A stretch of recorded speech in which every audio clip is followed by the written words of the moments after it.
The Bennett estate rolled across the countryside like a living tapestry, each acre of potato fields bearing the marks of decades of toil. Nathaniel Bennett, heir and steward of this land, had grown up hardened by solitude and tragedy. Broad-shouldered and weathered by endless summers under the sun, he commanded attention with a presence that was equal parts respect and intimidation. The valley knew him well, not just for the iron discipline he imposed on his workers, but for the walls he'd erected around his heart. A barn fire had claimed his parents when he was barely a man. Since that day, Nathaniel had managed the farm with little more than his determination and a simmering anger that never faded. He became a figure both feared and pitied, relentless in his work ethic, intolerant of error, and seemingly incapable of tenderness. And yet, behind his rough exterior, whispers of a different side persisted. Women spoke of fleeting encounters, of a man who could charm yet never linger. He collected hearts only to let them go, leaving only solitude in return. That summer, the Bennett fields faced one of the most demanding planting seasons in memory. The soil was fertile, the weather merciful, and the demand for potatoes at an all-time high. Nathaniel, proud as he was stubborn, recognized the need for extra hands. It was then that Clara Hayes appeared. She arrived on a crisp morning, stepping from a weathered wagon with nothing but a small satchel. Her dress was plain, her boots worn, a wide hat shadowing her determined face. She was not a woman who drew the eye with charm or beauty, nor did she seem to seek it. Instead, she exuded a quiet strength, a calm resolve that seemed almost defiant against her delicate frame. The men muttered amongst themselves. Planting potatoes was grueling work, and a woman had little chance of keeping pace. But Clara walked as though the earth itself awaited her proof. Nathaniel found her in the field, his boots sinking into the furrows, his gaze sharp. "You're the new hand?" he asked, voice low and unyielding. "Yes, sir," she said, meeting his eyes without flinching. "I've planted before. I can handle it." He studied her, searching for hesitation. Found none. This isn't a garden patch. Miles of rows, sun that scorches, dirt that cuts, and the day doesn't end until it's done. Don't expect kindness. "I didn't come for kindness," she replied, voice steady. "I came to work." Something in that answer made him pause, though he said nothing. Instead, he tossed her gloves and nodded toward the fields. "Then prove it." The first days were punishing. The men watched, smirking and skeptical, certain she would falter, but Clara did not. From sunrise to sunset, she labored, her hands blistered, her back aching, sweat darkening her dress. She spoke little, but her silence was strength, each furrowed row a statement. She belonged here. Nathaniel could not ignore her. She was different from any woman he had known. Unyielding, unshakable, refusing both charm and command. One evening, as the men retreated to their bunks, he lingered near the fields. Clara bent over the last row, exhaustion evident but unbroken. "You'll break yourself if you keep at that pace," he said, voice softer than usual. "Better to break than to be useless," she replied, the words striking him more than he expected. In her eyes he glimpsed shadows of grief, a burden quietly borne, a mirror of his own solitude. She left him there, silent among the rows of freshly planted potatoes. Night brought no rest. Nathaniel's mind refused calm. He tried to dismiss her from his thoughts. Yet something about her lingered, stubborn and insistent. Clara Hayes had not arrived by chance, and a voice deep within warned him that her presence would change the farm and perhaps himself, forever. Weeks passed in the rhythm of labor. Clara endured each day with unwavering determination. The men who once mocked her watched in silence, grudging respect, replacing ridicule. Nathaniel, too, noticed more than he wished. Clara challenged him in ways no one else could, ignoring his approval, facing his harshness with dignity, and carrying an enigmatic silence that hinted at secrets unspoken. One evening, as the sky burned with sunset, Nathaniel found her seated alone on a fence, gazing at the horizon. "You'll catch cold here," he said gruffly. "I prefer the quiet," she replied, eyes still fixed on the sky. "Quiet," he muttered. "You get enough of that in the fields." She finally turned, eyes glinting with defiance. "The fields are noise. Out here, the silence is mine." Her words pierced him, revealing depths he had never touched. "Why are you really here, Clara? Women don't just wander onto farms and break their backs planting potatoes. You're running from something." Her posture stiffened, but her gaze remained firm. "And if I am, that doesn't mean your farm is at risk. Not every burden I carry belongs to you." For the first time in years, Nathaniel had no words. She passed him, a whisper of lavender trailing behind her, leaving him still and silent as shadows claimed the fields. But Nathaniel was not the only one noticing. Eli Turner, a brash and confident worker, had begun testing boundaries with remarks toward Clara, playful at first, but growing bolder. Whispers of praise and the exaggerated bravado of Eli Turner followed Clara during breaks, his smirks and boasts meant to provoke. She ignored him, keeping her focus on the stubborn soil beneath her fingers. Yet, over time, his playfulness darkened. Hands lingered too long when passing her tools, laughter carried a sharper edge, and every glance held unspoken threat. The men around them murmured but dared not intervene. Eli's temper was well known, and fear kept them silent. That afternoon, Clara was bent over a row of seedlings when his shadow fell across her. "You don't need to exhaust yourself," he said smoothly, leaning close. "I could make things easier, if only you knew how to play your part."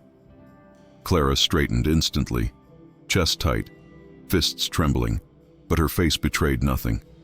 "Leave me alone."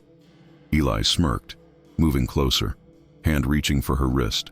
Before she could react, a presence cut through the field like steel. Nathaniel Bennett's voice, low and controlled, froze the workers mid-motion. Eli released her immediately, his confidence faltering under Nathaniel's dark, dangerous gaze. "We were just talking, boss," Eli muttered, but Nathaniel's voice was a quiet storm.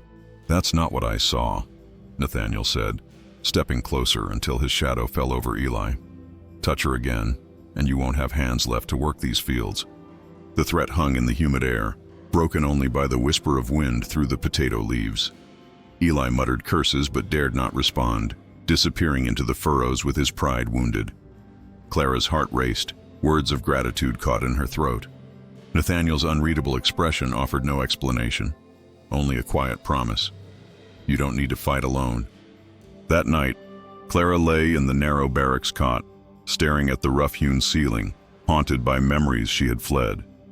She had imagined the Bennett farm as refuge, sanctuary from whatever pursued her. But perhaps she had misjudged it.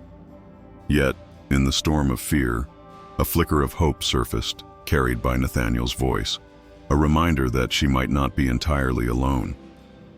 Meanwhile, Nathaniel sat in his house, fire crackling, whiskey untouched. He should have been angry, at her defiance, at Eli's insolence, but instead, her gaze lingered in his mind. There had been a depth there, a pain mirrored from his own past. For the first time, he realized he cared, truly cared, about another human being, and that thought terrified him. The valley held its breath that week. Dark clouds gathered, casting the potato rows into shadow, but the true storm was brewing among the people. Eli Turner nursed his wounded pride, eyes narrowing every time Clara moved past him. His bitterness festered into something darker, dangerous. Clara felt it like a cold weight but refused to show fear. She had survived worse than the searing anger of a jealous man, and yet, each dusk brought unease. The barracks creaked with restless bodies, whispers of the unsettled night drifting through the farm. Nathaniel, too, wrestled with unfamiliar emotions. Women had always been fleeting distractions, and yet Clara defied every expectation he had ever held. She challenged him in ways no one else dared, forcing him to confront not just her presence, but his own buried desire for connection. The storm broke violently one late afternoon. Rain pounded the valley, turning paths to mud and sheets of water cascading over the rows.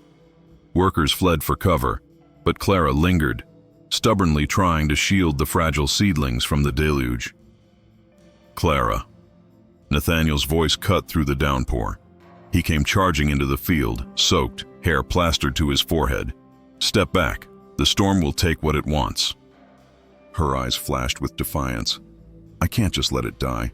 I have to finish this row, or it will all be lost." You'll drown before saving a single sprout, he snapped, gripping her wrist. There was urgency in his touch, not anger. I can't let it die, she whispered, voice cracking with a rawness beyond the crops. I won't. Nathaniel froze. In that confession, he heard more than horticultural dedication. He heard grief, a story she hadn't told, and a loss she carried silently. Without hesitation, he pulled her close, sheltering her against his chest as the storm raged around them. She resisted at first, body stiff with stubborn pride, but the tension melted, and she collapsed into him, tremors muffled against his drenched shirt. He held her without demand, without command, letting her release what she had kept buried for so long. When the storm passed, silence reclaimed the fields. Half flooded, glistening in moonlight, the seedlings clung stubbornly to the earth. Clara sat wrapped in the blanket Nathaniel had thrown over her shoulders, hands clasped tightly, voice low and trembling. I had a brother, she said, finally breaking the quiet. He loved the earth, the planting, just like this. He used to say, crops are like people. Care for them and they'll grow strong. He got sick last winter. Fever took him. No matter how hard I tried, I couldn't save him. Nathaniel sat beside her, silent, jaw tight, eyes softening in a way she had never seen. That's why you fight so hard, he murmured. Tears slipped down her cheeks. If I couldn't save him, maybe I can save this. Maybe I can make something grow, even if I couldn't save him. He reached for her hand without thought, rough and calloused against her delicate fingers. She held it, grounding herself, allowing two broken souls to share the silence. But danger still lingered. Eli Turner had not forgiven the humiliation, and in the damp darkness hours before dawn, he crept toward the storage barn. Armed with a flask and a rag, fueled by revenge, he struck a match. Within moments, the barn erupted in flames, wooden beams devoured in minutes. Clara was first to awaken. Smoke stung her lungs, and the orange glow through the shutters sent her heart racing. Fire! She screamed, voice slicing through the chaos, pulling Nathaniel and the workers into a frantic, desperate night. The night erupted into chaos as the workers scrambled from their cots, shouts and cries slicing through the smoke-filled air. Some grabbed buckets. Others tried to salvage tools. But Clara didn't hesitate. Barefoot and fearless, she sprinted toward the barn, eyes locked on the inferno consuming the structure. Nathaniel appeared almost like a shadow brought to life by the flames, shirt half-buttoned, face glowing orange from the blaze. His voice cut through panic like a whip. Buckets now! Form a line! The men obeyed instantly, but Clara saw something no one else did. The young calves Nathaniel had sheltered after the storm, trapped and terrified inside. She bolted for the doors. Clara! Nathaniel bellowed, lunging after her, but she slipped past him, small and swift. Inside, heat smothered her, sparks raining from splintering rafters. She pressed a cloth to her mouth, eyes stinging, as she reached the pens. Easy, easy, she whispered, coaxing the frightened animals. Her hands fumbled at the latch until it swung free, and the calves charged into the night, knocking her nearly to the ground. A deafening crack made her look up. The roof groaned, beams threatening to collapse. Strong arms wrapped around her, pulling her out moments before a burning timber fell where she had stood. Nathaniel held her tight, chest heaving. Are you insane? His voice was fierce, but beneath the anger, a raw fear pulsed. So could they, she gasped, soot streaking her face, tears mingling with rain and ash. Silence fell over the field, broken only by the crackle of dying flames and the hurried shouts of the men. Nathaniel's fury dissolved into something else, something unguarded. Before either could think, he kissed her, not gentle, not careful, but fire meeting fire, harsh, desperate, consuming. Shock gave way to surrender, and she clung to him as if the night itself could sweep them away. By dawn, the fire had reduced the barn to blackened ruins, but the animals were safe, and the crops remained untouched. Nathaniel's gaze swept across the workers, landing finally on Eli Turner, pale, avoiding his eyes. Suspicion sharpened into certainty. This had been deliberate. The following nights were tense. Clara avoided the barracks whenever possible, preferring the safety of the fields or Nathaniel's watchful presence near the farmhouse. Yet unease lingered. She had known vengeance before. One evening, she found Nathaniel alone by the riverbank, staring into the dark waters. "You don't have to bear it all," she said softly. "If I don't," he murmured, jaw tight. "This land burns again. My life, my work, all gone." "And what about you?" Her question landed like a stone. Guarding ashes alone isn't survival. It's solitude. For a moment, he said nothing. Then, turning toward her, eyes dark but unguarded, he admitted, "Alone is all I know, all I've ever known." She stepped closer, holding his gaze. "You don't have to be alone anymore." Their hands found each other, rough and delicate, intertwining like roots beneath the soil. The moment was fragile, tender, until a snapping twig shattered it. Eli stood at the tree line, eyes ablaze with venom. "So this is it?" he spat. "The mighty Nathaniel Bennett falling for a farm girl. No wonder you've gone soft." Nathaniel's body tensed, muscles coiled steel. "Careful, Eli." Eli sneered, malice dripping from every word. "You think you can humiliate me? Control me? You don't own her, and you sure as hell don't own me." "You stay away from her," Nathaniel growled, voice low and lethal. Eli laughed, twisted. "Or what? You'll kill me?" The tension crackled like lightning. Nathaniel could have struck, could have ended it in blood, but instead he stepped back. "You're finished here. Pack your things. By sunrise, you're gone." That night, Clara couldn't sleep. Every creak, every shadow, whispered danger. Near midnight, Eli crept into the barracks, rope in hand, but Clara was ready. She bolted upright, scream piercing the dark. Nathaniel was there instantly, fury blazing, and before Eli could react, Nathaniel slammed him against the wall. The room held its breath. "You crossed the line," Nathaniel snarled. "You think she makes you strong. She's your weakness, Bennett." Eli spat blood. "And she'll be your end." Clara's voice cut through. "Nathaniel, stop." He froze, chest heaving, eyes murderous, then slowly released him. "Get him out of my sight," he barked. By dawn, Eli was gone, his curses fading into the woods.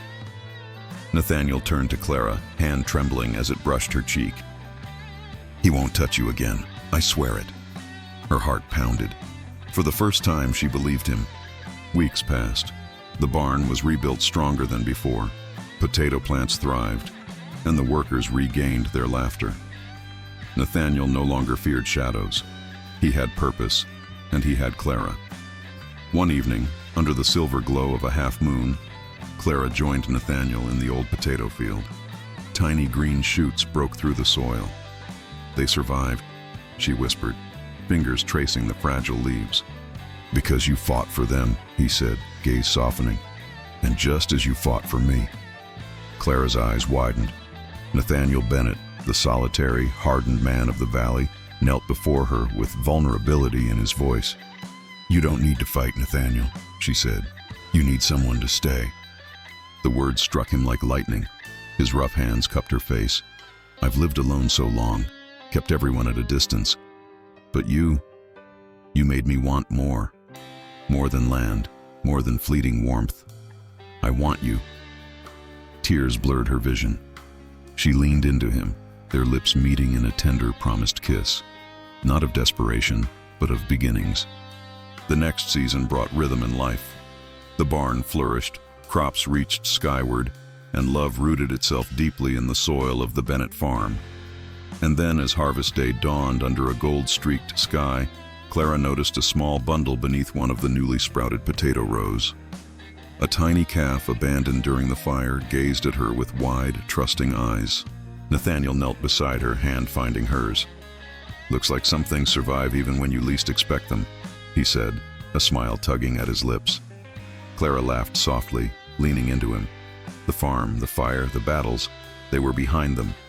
But life, in all its unpredictable beauty, had a way of reminding them that love, like seedlings, could grow strongest in the hardest soil, and together they would tend it forever.